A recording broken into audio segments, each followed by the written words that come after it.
Aku harus tetap tersenyum. Novel karya Geoffrey, bagian 32. Suasana pagi di sekeliling bangunan SMA Sukajadi terasa nyaman sekali karena terik matahari masih terasa lembut di sekeliling sekolahan itu.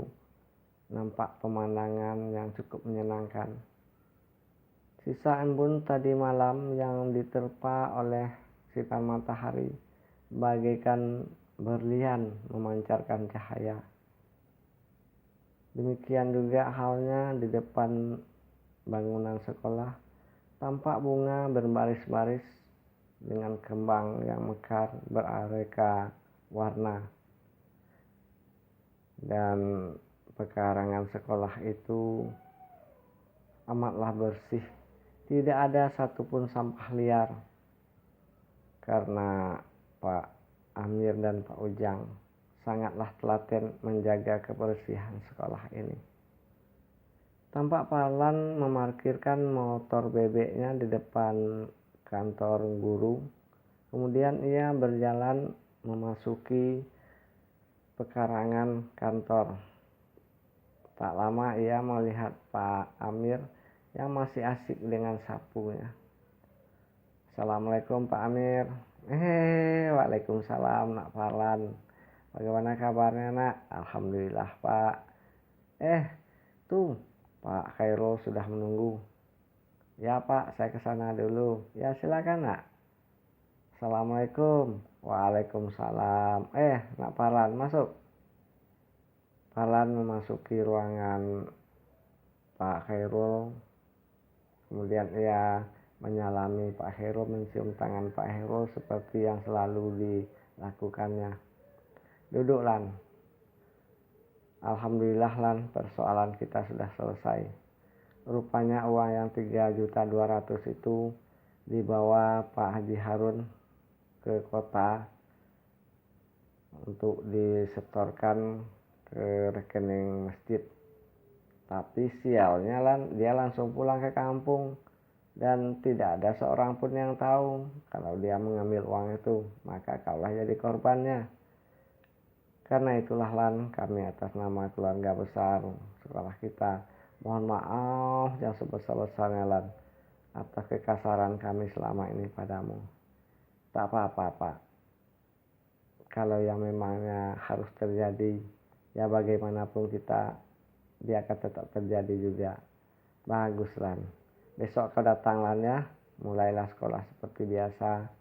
Kemudian pelajaran-pelajaran yang selama ini tidak kau ikuti, bisa kau tanyakan kepada kawan-kawanmu atau kepada majelis guru yang bersangkutan. Ya Pak, terima kasih Pak. Tampak Parlan meninggalkan ruangan Pak Khairul. Setelah bincang-bincang sesaat dengan Pak Amir, Parlan telah meninggalkan gedung sekolah SMA Sukajadi itu dengan motor bebeknya. Sementara di dalam ruang belajar kelas 3, tampak Ranti mencuri pandang ke arah lenyapnya Parlan. Hatinya berbunga-bunga, wajahnya bersinar-sinar karena Parlan yang selama ini ia khawatirkan telah berada di kampungnya. Mungkin besok pagi akan ikut belajar bersamanya di kelas ini. Lain halnya yang terjadi di seberang pojokan sana. Riko yang dari tadi memperhatikan bagaimana cerahnya wajah Ranti ketika melihat Parlan membuat dadanya sesak. Terbelototlah matanya memandang Ranti. Tapi sial bagi Riko. Pandangan melotot kepada Ranti itu dapat ditangkap oleh Pak Umar yang sejak tadi menerangkan pelajaran agama Islam. Riko, gurumu di sini. Jangan cuma Ranti yang kau tengok, mau kunikahkan kau dengan Ranti. Bersoraklah siswa kelas 3 sehingga ruang kelas itu nampak bergembira sekali. Sementara Ranti menundukkan wajahnya. Ya, nampak malu sekali. Beda halnya dengan Riko, ia membungkukkan tubuhnya sehingga mukanya nyaris menyentuh meja. Ia malu sekali memandang kepada Pak Umar yang dari tadi melotot kepadanya. Hatinya begitu panas kepada Parlan karena ia merasa terhalangi untuk mendapatkan kasih Ranti yang sangat ia dambakan. Parlan, kau memang musuhku, gumam Riko di dalam hati. Parlan telah berada di serambi belakang rumahnya setelah beberapa saat membersihkan rumah yang ia tinggalkan beberapa minggu lamanya, tampak berdebu di sana sini. Tapi sebentar saja Parlan telah menyelesaikan urusan ini. Kemudian ia melangkah ke arah belakang, tepatnya di kebun sawit yang kemarin ditanam oleh mendiang ayahnya. Bergumam Parlan di dalam hati, ya Bapak, alhamdulillah sebentar lagi kebun yang kau tanam kemarin ini akan menghasilkan buah. Kemudian ia mengucapkan doa di dalam hati untuk kedua orang tuanya. Semoga orang tuanya ini dilapangkan kuburnya, diberi kenikmatan di alam kubur, dan disayangi sebagaimana kedua orang tuanya itu menyayangi ia ketika ia kecil dulu. Parlan tampak mengayun-ayunkan dodosnya kepada pohon-pohon sawit untuk membuang pelepah-pelepah yang sudah tidak bermanfaat lagi. Satu persatu pohon-pohon itu ditelusuri hingga tampak beberapa puluh pohon sudah terlihat rapi karena sudah dibersihkan oleh Parlan. Ia tidak menyangka kalau ia telah bekerja begitu lama. Ia kaget ketika di belakangnya telah berdiri Ranti dengan senyum yang sangat manis sekali. Parlan, istirahatlah dulu. Ranti, kata Parlan ketika ia sudah membalikkan tubuhnya. Kemudian nampaklah kedua remaja itu duduk di bawah pohon sawit berhadapan di atas daun-daun sawit yang ditumpuk. Bagaimana kabar Mulan? Kemana saja kau selama ini?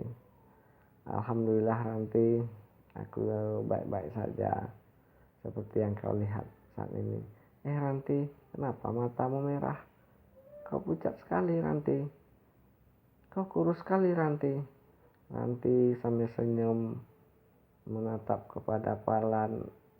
Yang mana dulu yang harus ku jawab? Ya,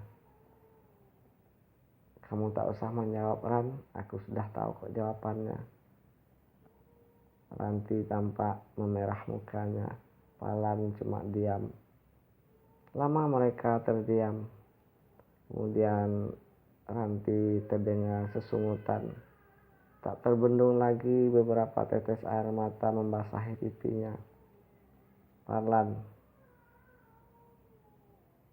Ranti diam kemudian. Parlan memandang pada Ranti, tapi ia tidak tahu apa yang harus ia lakukan. Ia tampak kikuk sekali. Parlan, apamu kemarin yang dipukuli orang-orang itu Lan? Parlan nampak tersenyum. Tidak apa-apa Ranti, laki-laki. Ya belum mati tentu ya tak apa-apa. Ranti tampak marah. Parlan, kau mau melihat aku mati ya? Mengapa begitu Ranti? Mengapa kau tidak melawan? Mengapa kau diam saja dipukuli seperti itu? Mereka itu saudara kita juga Ranti. Sudah! Aku sudah tidak kuat dan melihat kau begitu lemah. Aku sakit dan ketika kamu dipukuli orang-orang itu. Parlan diam.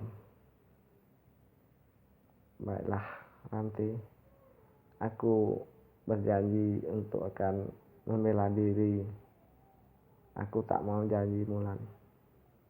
Aku mau kamu bersumpah untuk tidak membiarkan dirimu diperbuat seenak orang saja.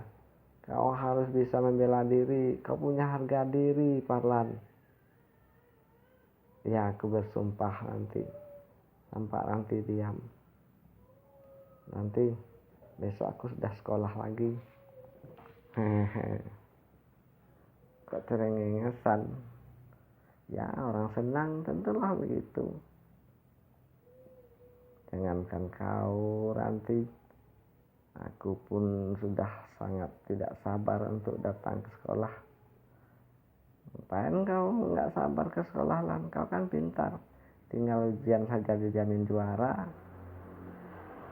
Ya, kalau tak sekolah, aku tak bisa melihat itu tuh.